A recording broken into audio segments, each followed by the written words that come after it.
অনলাইনের পক্ষ থেকে স্বাগত জানাচ্ছি তাওহিদ হাসান ওসামা। দর্শক, আমি এই মুহূর্তে অবস্থান করছি যশোরের অভয়নগর উপজেলার নওপাড়া পৌরসভার চেঙ্গুটিয়া উড়োতলা নামক স্থানে। আপনারা দেখতে পাচ্ছেন আমার ঠিক পেছনে একটি মানববন্ধন অনুষ্ঠিত হচ্ছে। মূলত এই মানববন্ধনটি যে কারণে অনুষ্ঠিত হচ্ছে সেটি হচ্ছে এই এলাকায় মজুমদার অটো রাইস মিল নামে একটি মিল রয়েছে এবং মজুমদার ব্রান অয়েল মিল নামে একটি মিল রয়েছে। এই দুটি মিলের যে অপরিকল্পিত বর্জ্য ব্যবস্থাপনা, যে কারণে মিলের যে দূষিত পানি, দূষিত ছাই, এগুলো পার্শ্ববর্তী এলাকায় ছড়িয়ে পড়ছে এবং সাধারণ মানুষ এই ধুলাবালি, ছাই এবং দূষিত পানিতে মানে পরিবেশের ব্যাপক বিপর্যয় ঘটেছে। এবং আমরা দেখতে পাচ্ছি যে এই মিলের চতুর্পাশে যে জনবসতি রয়েছে, ধান চাষের যে জমি রয়েছে, তা ধান চাষ, মাছ চাষের অনুপযোগী হয়ে পড়েছে, এমনটি আমরা দেখতে পাচ্ছি। আর এই মানববন্ধনের মূল দাবিটাই হচ্ছে এই জাতীয় যে দূষিত ছাই, দূষিত পানি, মিলের যে বর্জ্য, সেগুলো যেন অপসারণ করা হয়, সেরকম দাবি দেওয়া নিয়ে এই মানববন্ধনটি অনুষ্ঠিত হচ্ছে। আমি এ ব্যাপারে একটু কথা বলতে চাই। স্থানীয় যারা আছেন এই মানববন্ধনের নেতৃত্ব দিচ্ছেন, তাদের সাথে আপনি একটু জানাবেন আজকে আপনাদের এখানে কিসের প্রোগ্রাম এবং আপনারা কি দাবি করছেন? আমরা এখানে মজুমদার অটো রাইস মিলের এই মিলটি সম্পূর্ণ একটু অব্যবস্থাপনার মধ্যে দিয়ে চলছে। এখানকার ড্রেনেজ ব্যবস্থাগুলো আপনারা ইতিমধ্যে দেখেছেন। এখানকার সম্পূর্ণ প্রতিটা ক্ষেত্রেই, একটু আগেও যখন এখানে একটি ট্রলি গাড়ি এই মিলের ভিতরে ঢুকছিল, তখনও সেটাও আমরা দেখেছি যে আপনারা সাংবাদিক সমাজ ওটাকে কী করছেন যে তার ডালাই নাই। এখানকার যে ভিতরে মিলের যে ছাইটা, সেই ছাইটাও সারা সম্পূর্ণ কোনো বিন্দুমাত্র কোনো নিয়ম নীতি তোয়াক্কা না করে ছাইটা সংরক্ষণ করেন না। এরকম অসংখ্য অভিযোগ নিয়ে আমরা এই অঞ্চলের মানুষ, এখানে প্রেমবাগ ইউনিয়নের মানুষই এখানে উপস্থিত। তাদের দাবি যে আপনারা মিল চালান, মিল কলকারখানা শিল্প একটি শিল্পের ভিতরে এটা অবশ্যই থাকবে, কিন্তু আমরা প্রশাসনের কাছে দৃষ্টি আকর্ষণ করছি, আমরা ঊর্ধ্বতর মহলের কাছে এই অঞ্চলের মানুষের, সাধারণ মানুষের দাবি এটা নিয়মের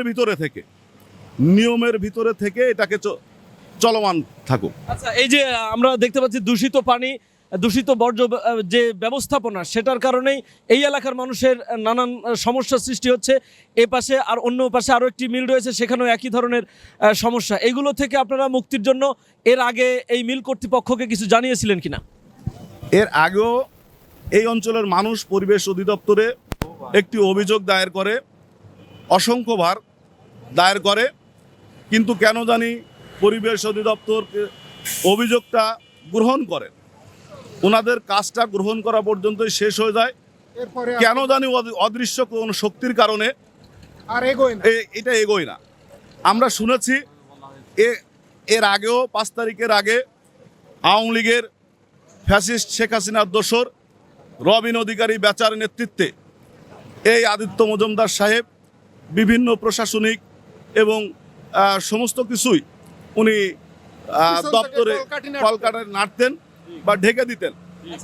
দর্শক, আমরা এই ব্যাপারে আরো একটু কথা বলতে চাই আরো একজনের সাথে। আপনি একটু জানাবেন এই যে বর্জ্য অব্যবস্থাপনার কারণে এলাকাবাসীর ক্ষতি হচ্ছে, কি কি ক্ষতি হচ্ছে, কি কি সমস্যার সম্মুখীন হচ্ছে, যদি একটু জানাতেন। আচ্ছা, আমরা আপনাদেরকে দেখাতে চাই, আপনারা এখানে অবস্থান করছেন, দুর্গন্ধে টিকতে পারছেন কিনা কথাটা আগে আমাকে বলেন। দুর্গন্ধ কি পাচ্ছেন? প্রচুর দুর্গন্ধ, এখানে প্রচুর দুর্গন্ধ। 2 নম্বর কথা হচ্ছে, আমাদের এই বিল, আমরা সারা বছরের ধান উৎপাদন করতাম, সেই ধান এখন আর আমাদের উৎপাদন হয় না। এই বিলে আমরা মাছ উৎপাদন করতাম, এই বিষাক্ত পানি যে এই মাছ মরে যাচ্ছে। এখানে রফিক মোল্লা নামে একটা লোক আছে, তার ঘেরে গত বছর 5 লক্ষ টাকার মাছ মারা গেছে শুধুমাত্র এই বিষাক্ত পানি ঢোকার কারণে। এবং মজুমদারকে আমরা জানিয়েছিলাম, মজুমদার বলে না, আমার কোনো পানি ঢোকে না আপনাদের এলাকায়। কিন্তু আপনারা যখন গণমাধ্যম কর্মীরা এখানে এসেছেন, তখন দেখলেন শুধু তার মিলের সামনে নয়, 1 কিলোমিটার যাবত সমস্ত জায়গায় এই দুর্গন্ধযুক্ত পানি ছড়িয়ে গেছে। দর্শক, আমরা এর আগে এনটিভি অনলাইনে জানিয়েছিলাম যে মজুমদার অটো রাইস মিলের একটি কারখানা থেকে যে দূষিত পানি খালে ফেলা হচ্ছিল, সেখানে হাঁস মুরগি মারা যাচ্ছিল। ঠিক অপর একটি কারখানা এই আমার ঠিক ডান পাশে রয়েছে। এই মিলের যে বর্জ্য অব্যবস্থাপনা, সেটির কারণেও এই এলাকার মানুষ ক্ষতিগ্রস্ত হচ্ছে। আমরা আপনার কাছ থেকে একটু জানতে চাই, এই যে অবস্থা চলছে, আপনারা এর থেকে পরিত্রাণের জন্য কর্তৃপক্ষকে কি মেসেজ দিতে চান? আমরা এই মিডিয়া ভাইদের মাধ্যমে, আপনাদের মাধ্যমে আমরা জানাতে চাই, বর্তমান রাষ্ট্র ক্ষমতায় যারা আছেন, ঊর্ধ্বপরি প্রধান উপদেষ্টা পর্যন্ত, আমাদের ওয়াইনগর ইউএনও স্যার, ওসি স্যার, সবাইকে এই নিউজটা দিতে চাই, আপনারা সরজমিনে এসে পর্যবেক্ষণ করে দেখেন এই মজুমদার সাহেব দীর্ঘদিন 2012 থেকে আজ পর্যন্ত, 12 সাল থেকে আজ পর্যন্ত বিগত সরকারের ক্ষমতা বলে তার এই প্রভাব খাটিয়ে পুরো টোটাল মিলটায় অব্যবস্থাপনার পরেই কিন্তু পরিচালিত করে আসছে। পরিবেশের কি কি ক্ষতি হচ্ছে? পরিবেশের ক্ষতি হচ্ছে এই জায়গায় আগে কৃষি জমিতে অনেক চাষাবাদ হতো, এখন বর্তমানে কৃষি জমিতে চাষাবাদ হয় না। তার এই পচা পানি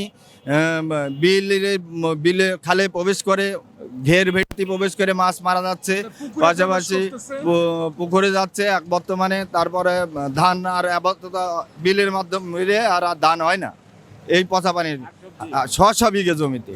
আর এই যে ছাই উড়ে এখান থেকে মনে করেন প্রায় 5 থেকে 7 কিলোমিটার পর্যন্ত এই ছাই উড়ে যায়। এই ছাই উড়ে যাওয়ার পরে আমাদের বাড়ি ঘর ধরে, আমি মিলের পিছনেই আমার বাড়ি, আমি যেহেতু মিলের পাশেই, মিলের প্রতিবেশী এক কথায়, সেখানে কিন্তু থালা বাটি পরিষ্কার পরিচ্ছন্নতা করে রাখলি 5 মিনিট পরে আবার যাতাই এই সাইজেই। তারপরে শিশু, বৃদ্ধ যারা আছে তারা বিভিন্ন রোগে আক্রান্ত হচ্ছে। পাশাপাশি আমাদের পাশেই প্রতিবেশী গ্রামে দুইজন মহিলা, একজন মহিলা একজন পুরুষ, চোখ টোটালি অন্ধ হয়ে গেছে। ডাক্তার বলেছে যে এই ছায়ের কারণে এই চোখ দুটো অন্ধ হয়েছে। দর্শক, মূলত এই মজুমদার অটো রাইস মিলের এই নানান অব্যবস্থাপনার কারণে আমরা এই মুহূর্তে যেখানে দাঁড়িয়ে আছি, এখানেও আমরা দেখতে পাচ্ছি মিল থেকে ছাই উড়ে আমাদের গায়ে পড়ছে। মানববন্ধন করেছে, পরিবেশ অধিদপ্তরে স্মারকলিপি দিয়েছে, অভিযোগ জানিয়েছে। কিন্তু আমরা জানি, আমরা যতদূর জানতে পেরেছি, এই মিল মালিকের হাত অনেক লম্বা। সে বিগত সরকারের একজন ঘনিষ্ঠভাজন লোক ছিল এবং স্থানীয়ভাবে যশোরের এবং নোয়াপাড়ার আওয়ামী লীগের যারা সন্ত্রাসী ছিল তাদেরকে দিয়ে যারা আন্দোলন সংগ্রাম করেছে, এই মিলের এই এলাকার পরিবেশ উন্নত করার চেষ্টা করেছে, তাদেরকে ভয়ভীতি দিয়ে দেখিয়ে এলাকা ছাড়া করা হয়েছে। 5 তারিখে গণঅভ্যুত্থানের পরে যে নতুন সরকার প্রতিষ্ঠিত হয়েছে, তারপরে প্রেমবাগ ইউনিয়নের মানুষ আবার নতুন করে আশা নিয়ে আজকে রাস্তায় নেমেছে। আপনি জানেন আজকে প্রচণ্ড বৃষ্টি হয়েছে, এই বৃষ্টিকে উপেক্ষা করেও অনেক লোক এখানে হাজির হয়েছে।